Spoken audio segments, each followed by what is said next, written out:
I didn't choose to be out here. You know, and people look down on us and don't want to sit by us on a bus or, you know, make snide comments. You know, they don't realize that they're hurting. You know, we're human beings. There's a reason why we're out here.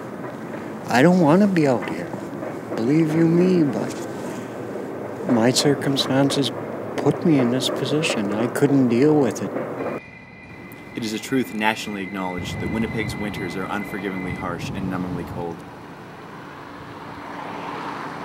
An often unexplored and overlooked population are the estimated 2,000 people living without homes in Winnipeg.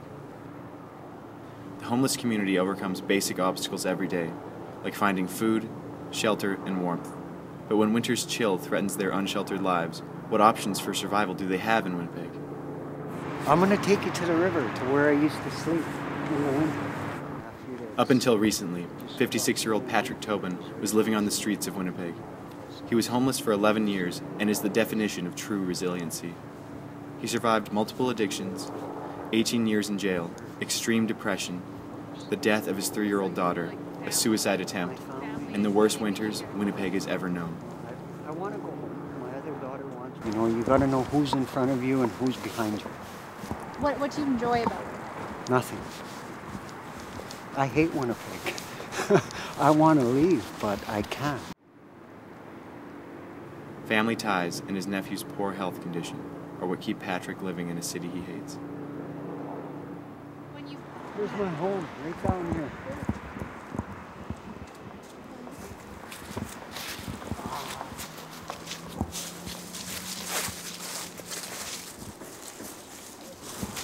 Last winter, Patrick spent his nights among friends living next to this fallen tree.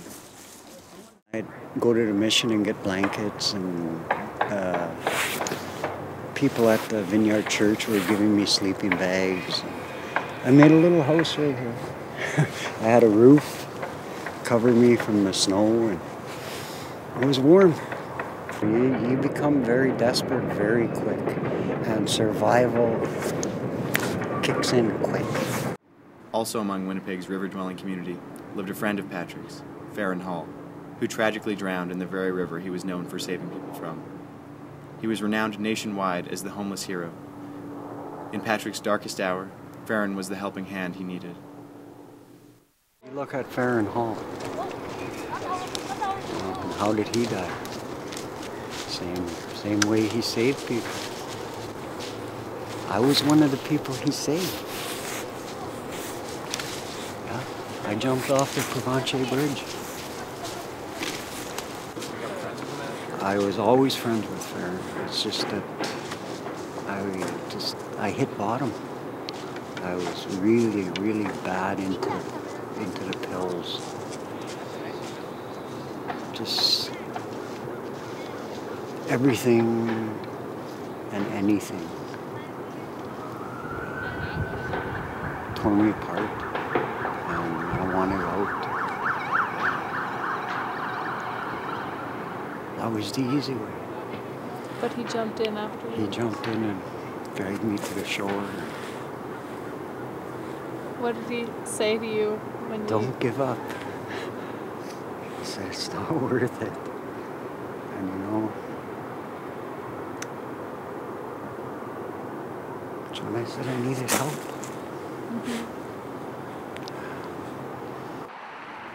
Patrick sought out the help of a team from Canadian Mental Health Association and support from the Vineyard Church and Siloam Mission. Patrick lived by the river and only enlisted the help of shelters when he absolutely needed them.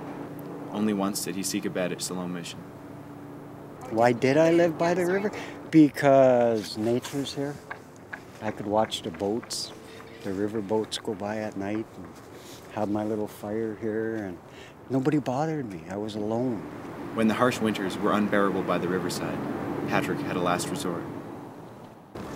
Minus 51, and you're freezing. So I'd go and find abandoned cars and sleep in them and just try and keep warm. You know, not sleep because you're afraid to go to sleep because you don't know if you're going to wake up. I don't care who you are, how strong you are out here, you eventually got to give in. You're either going to die or you're going to succeed. And I don't want to die. I don't want them to find me on the ground out here. Today I have a home. You know. Today I have food in my cupboards. I have food in my fridge. I have my cat. That's my world. That's my world. Though Patrick now lives in his own apartment, his heart is still in the streets. He recognizes more than most the need for a greater understanding around the issue of homelessness and the respect needed for Winnipeg's most vulnerable demographic. Don't give up on us. There's hope. You know, people change. You're homeless, not helpless. Yeah, you know, like, I love to help people.